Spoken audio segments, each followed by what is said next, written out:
जो लोग कह रहे हैं तो पहले जो है से वो हिसाब किताब तो दे दे इनकम टैक्स को, सीबीआई को, ईडी को, जो उनसे पूछ रहा है सवाल और जिन चीज़ों की जानकारी मांग रहा है, तो वो तो देते नहीं है और आरोप लगाते हैं।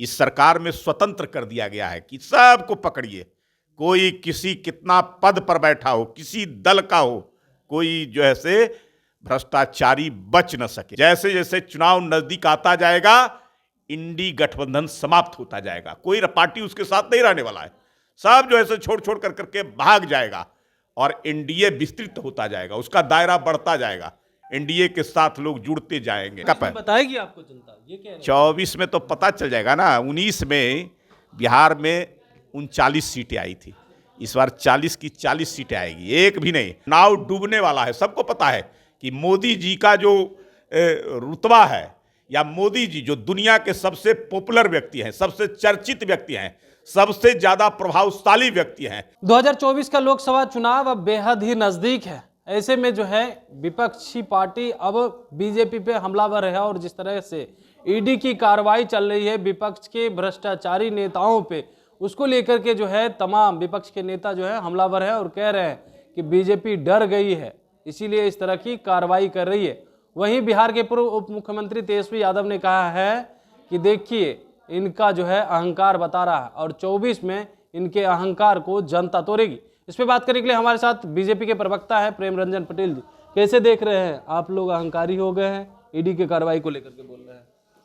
अब ये तो अगर जो है से भ्रष्टाचारियों पर कार्रवाई होगा तो अहंकारी, ये जो एजेंसियां हैं वो ऐसे भ्रष्ट लोगों को पकड़ रही है जो अवैध तरीके से कमाई किए हैं, जनता को पैसे को लूटने का काम किए हैं, घोटाला किए हैं, गड़बड़ी किए हैं, तो पकड़ेगा ही। ईडी अपना काम करती रहती है। इस सरकार में स्वतंत्र कर दिया गया है कि सबको पकड़िए, कोई किसी कितना पद पर बैठा हो, किसी दल का हो, कोई जो है से भ्रष्टाचारी बच न सके। और इस काम को अब जो लोग कह रहे हैं तो पहले जो है से वो हिसाब किताब तो दे दे इनकम टैक्स को, सीबीआई को, ईडी को, जो उनसे पूछ रहा है सवाल और जिन चीज़ों की जानकारी मांग रहा है, तो वो तो देते नहीं है और आरोप लगाते हैं। तो आपसे तो सवाल पहले पूछा जा रहा है, जानकारी लिया जा रहा है कि आप बताइए इतनी संपत्ति कहां से लाए, कैसे लाए, किस आधार पर जो है से आपके पास आया, कौन दिया? तो कह रहे हैं अहंकारी। तो जनता का बताएगी आपको जनता, ये कह रहे हैं। 24 में तो पता चल जाएगा ना। 19 में बिहार में 39 सीटें आई थी, इस बार 40 की 40 सीटें आएगी, एक भी नहीं। और इंडी गठबंधन जो है, महागठबंधन जिसको कहते हैं, वो धीरे धीरे जो है से समाप्त हो रहा है, खत्म हो रहा है, सब छोड़ छोड़ कर करके भाग रहे हैं। अभी देखे ना, ममता बनर्जी बंगाल में कही कि हम अकेले अपने बलबूते पर चुनाव लड़ेंगे। उधर पंजाब में आप पार्टी का रहा है कि 13 सीट पर लड़ेंगे। उधर शिवसेना का आदित्य ठाकरे वो कह रहा है कि ममता जो है से शेर की तरह ललकार रही है, लड़ रही है। तो क्या संदेश जा रहा है? अभी आने दीजिए चुनाव, जैसे जैसे चुनाव नजदीक आता जाएगा इंडी गठबंधन समाप्त होता जाएगा, कोई पार्टी उसके साथ नहीं रहने वाला है, सब जो है छोड़ छोड़ कर करके भाग जाएगा और एनडीए विस्तृत होता जाएगा, उसका दायरा बढ़ता जाएगा, एनडीए के साथ लोग जुड़ते जाएंगे। आपने कहा कि इंडी गठबंधन जो है बिखर जाएगा, लेकिन राहुल गांधी कह रहे हैं कि इंडी गठबंधन जो है वो निडर है।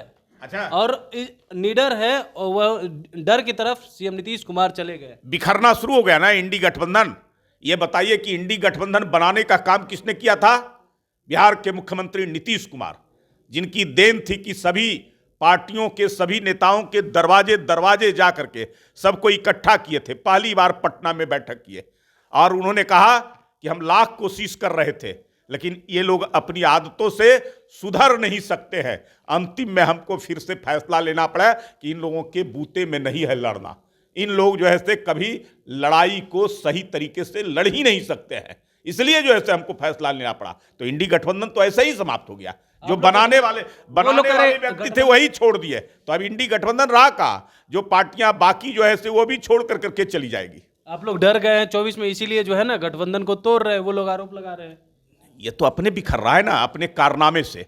और उनके साथ पता है कि डूबती नाव पर कोई सवार नहीं होता है, तो नाव डूबने वाला है। सबको पता है कि मोदी जी का जो रुतबा है, या मोदी जी जो दुनिया के सबसे पॉपुलर व्यक्ति हैं, सबसे चर्चित व्यक्ति हैं, सबसे ज़्यादा प्रभावशाली व्यक्ति हैं, तो उनको कोई प्रधानमंत्री से रोक सकता है? 14 में हमको 17 करोड़ वोट आया था और 19 में 23 करोड़ वोट आया था। इस बार 35 करोड़ वोटों का लक्ष्य है, इसलिए कि काम किए हैं। गांव, गरीब, किसान, मजदूर लोगों को, आम लोगों को, 80 करोड़ लोगों को मुफ्त में अनाज देने का काम किए।